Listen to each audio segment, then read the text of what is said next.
అడవులు ప్రపంచంలోని రకరకాల శీతోష్ణ స్థితి ప్రాంతాల గురించి తెలుసుకొని వాటిని ప్రపంచ పటంలో గుర్తిస్తారు.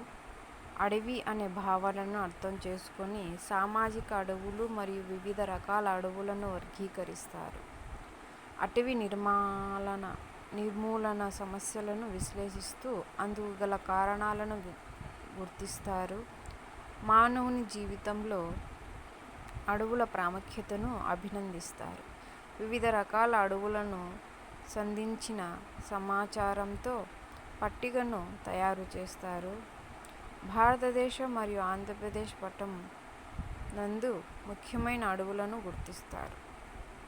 కీలక భావనలు: శీతోష్ణ స్థితి ప్రాంతాలు, అడవి భావన, అడవులు రకాలు, అడవులు వాటి ఉపయోగాలు, అటవీ నిర్మూలనకు గల కారణాలు మరియు సమస్యలు, సామాజిక అడవులు మరియు అటవీ సంరక్షణ.